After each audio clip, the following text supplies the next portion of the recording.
बिस्मिल्लाहिर्रहमानिर्रहीम। अस्सलाम वालेकुम नाज़रीन कराम, मैं हूँ मखदूम शहाबुद्दीन और आप देख रहे हैं मेरा फेसबुक और यूट्यूब चैनल।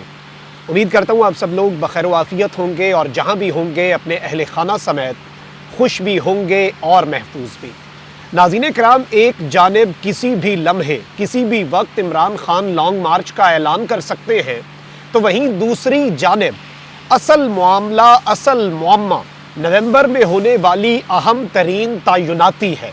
और एक ऐसे वक्त पर जब पाकिस्तान तहरीक इंसाफ इस वक्त डायरेक्ट कन्फ्रंटेशन और बराह रास्त तसादुम की तरफ बड़ी तेज़ी से रवां दवां है और चीज़ें जो हैं वो ख़राब होती जा रही हैं और अब डायरेक्ट नाम लिए जा रहे हैं। वो नाम जिसके बारे में सिर्फ यही कहा जाता था कि वो कौन था, अब वो नाम खुलकर भी लिया जा रहा है, इशारे किनायों में भी इशारे किए जा रहे हैं। लेकिन इस सब के अंदर फवाद चौधरी ने आर्मी चीफ की तैनाती के हवाले से एक बड़ी अहम स्टेटमेंट दी है, जबकि दूसरी जानिब लॉन्ग मार्च के पेश नज़र शहबाज हुकूमत का सरेंडर सामने आया है और सुप्रीम कोर्ट के जजेस के सामने उनके पांव पकड़ लिए गए हैं और इलेक्शन कमीशन भी पीछे नहीं रहा। ये वैसे कैसे हो सकता है कि इलेक्शन कमीशन ऑफ पाकिस्तान इस सारे मामले में पाकिस्तान तहरीक इंसाफ के ख़िलाफ़ कोई मौका हो और वो मौका हाथ से जाने दे और किसी भी तरह से। और वैसे भी इमरान खान साहब के सर पर तोशा खाना केस में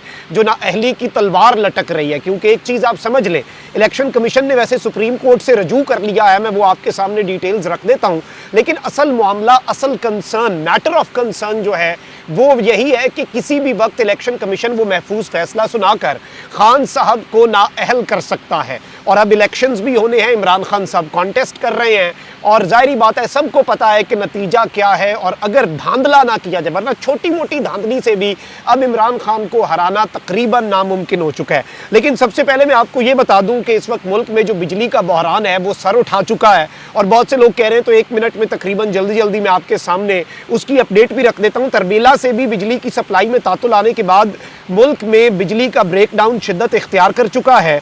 कराची, हैदराबाद, बलूचिस्तान और जनूबी पंजाब के बाद वस्ती पंजाब में भी बिजली का ब्रेकडाउन शुरू हो चुका है।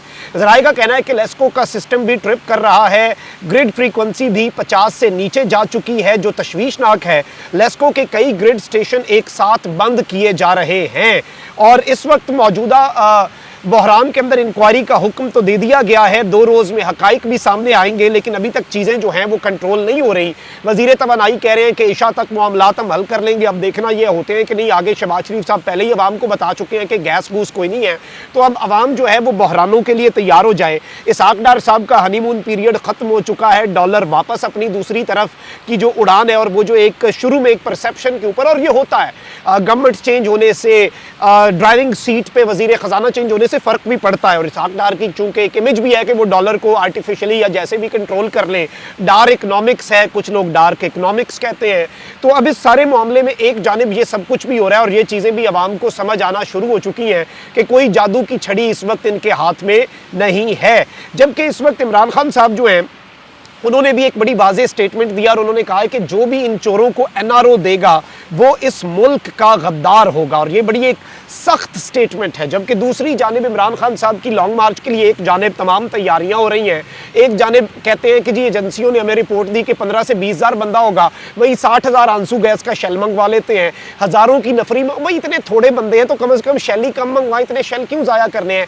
41 करोड़ की जो ग्रांट है वो वफाकी काबीना ने वजारत दाखिला को दी है। हमारे पास जहर खाने को पैसे नहीं है, हमारे पास किसी चीज़ के लिए पैसे नहीं है, अवाम रुल के रह गई है, महंगाई का तूफान जो है वो सर उठा रहा है। लेकिन इस सारे के सारे मामले के अंदर आप ये देखें कि किस तरह से चीज़ें आगे बढ़ रही हैं और कितनी ख़तरनाक हद तक ये है कि अपनी अवाम के ख़िलाफ़ ताकत के इस्तेमाल के लिए करोड़ों रुपए की अवाम का ही पैसा, आपके और मेरे टैक्स का पैसा, ये इनके बाप का पैसा नहीं है, ये अपने घर से नहीं लाए, और वैसे भी इनके जो घर का भी पैसा है वो भी हमारा ही पैसा है। तो अब इस सारे के सारे मामले के अंदर मैं आपके सामने कुछ चीज़ें रख दूँ कि एक जानिब ये हुकूमत इतनी बौखला चुकी है कि इमरान खान के खिलाफ सुप्रीम कोर्ट में तौहीन अदालत की दरख्वास्त जमा करवा दी गई है।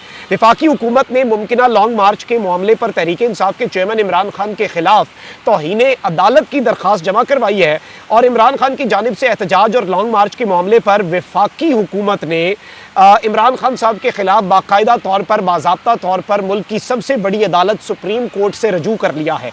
वजारत दाखिला ने इमरान खान साहब के ख़िलाफ़ ये दरख्वास्त जमा करवाई है तौहीन अदालत की, और इसमें मौक़िफ़ अपनाया गया है कि इमरान खान इस्लामाबाद की जानिब मार्च और एहतजाज जो है उसके ऐलानात पर ऐलानात कर रहे हैं। वो सुप्रीम कोर्ट ऑफ पाकिस्तान के अहकामात की खिलाफ वर्जी कर रहे हैं। दरख्वास्त में कहा गया है कि सुप्रीम कोर्ट ने इमरान खान को पुरअमन एहतजाज की इजाज़त दी थी, लेकिन इमरान खान एक मरतबा फिर इस्लामाबाद पर चढ़ाई के ऐलानात कर रहे हैं। पता नहीं इमरान खान चढ़ाई के ऐलानात कहाँ पर कर रहे हैं। इमरान खान साहब ने जितने हल्फ लिए उसमें भी ये बात कही गई कि आइन और कानून की पासदारी करेंगे और एक पुरअमन एहतजाज करेंगे, लेकिन ऑब्वियसली इन्होंने यही करना है। दायर दरख्वास्त में इस्तदा की गई है कि सुप्रीम कोर्ट एहतजाज और धरने से मुतल्लिक अहकामात पर अमल दरामद यकीनी बनाए। राणा सनाउल्लाह जो आते हुए इन सब के लिए तैयार बैठे थे, जिनकी फोर्स तैयार बैठी थी, FC, रेंजर्स, दीगर सूबों से नफरियाँ, पता नहीं क्या क्या मंगवाया हुआ है। इमरान खान को छुपने की जगह नहीं मिलनी। इन्होंने FIA का ममनुआ फंडिंग का केस भी इसलिए चलाया ताकि इमरान खान को पाकिस्तान में कहीं से भी गिरफ्तार कर लिया जाए।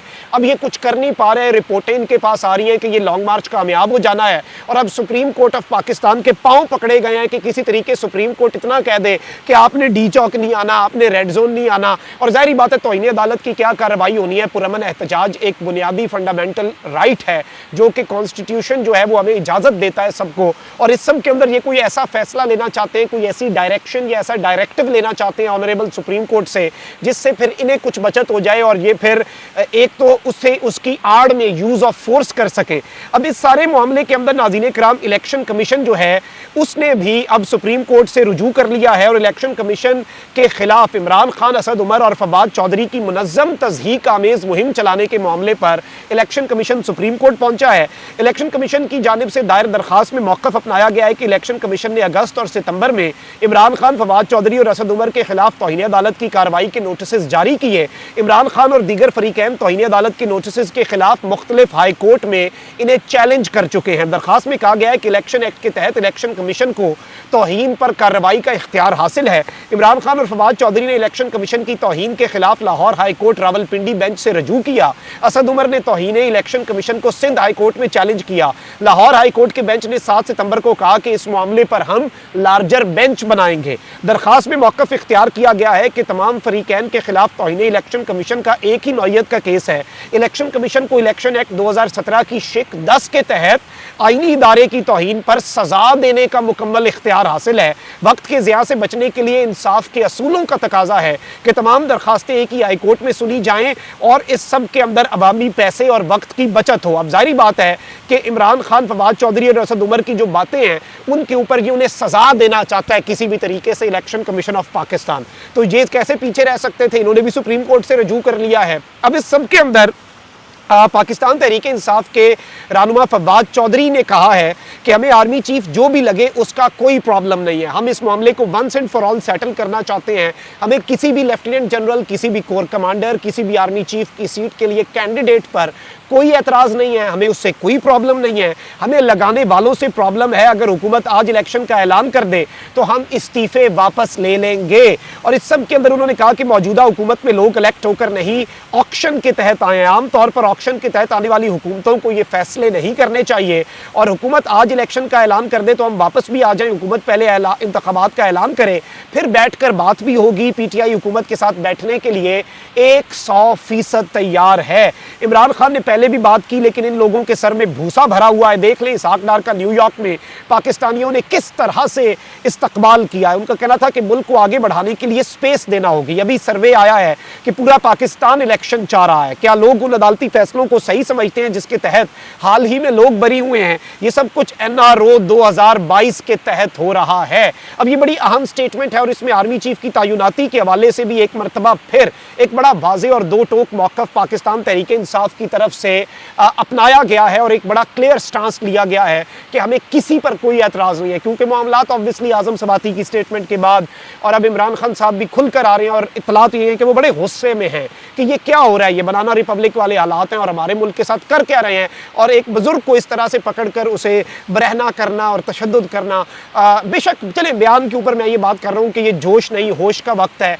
और ये लॉन्ग मार्च जब है इम्पोर्टेड सरकार के खिलाफ, तो ये परसेप्शन भी नहीं बनना चाहिए कि ये इदारों के साथ टकराव है, क्योंकि इसे बुनियाद बनाकर फिर ताकत का इस्तेमाल ये इम्पोर्टेड सरकार कर सकती है। और इसमें फ़ायदा किसका है? ज़ाहिरी बात है इम्पोर्टेड सरकार का है, और नुकसान किसका है? इदारों का और पाकिस्तान तहरीक इंसाफ का इसमें वाज़ेह तौर पर नुकसान है। अपना बहुत ख्याल रखें, कमेंट सेक्शन में राय का इज़हार ज़रूर करें। अल्लाह निगहबान, पाकिस्तान जिंदाबाद।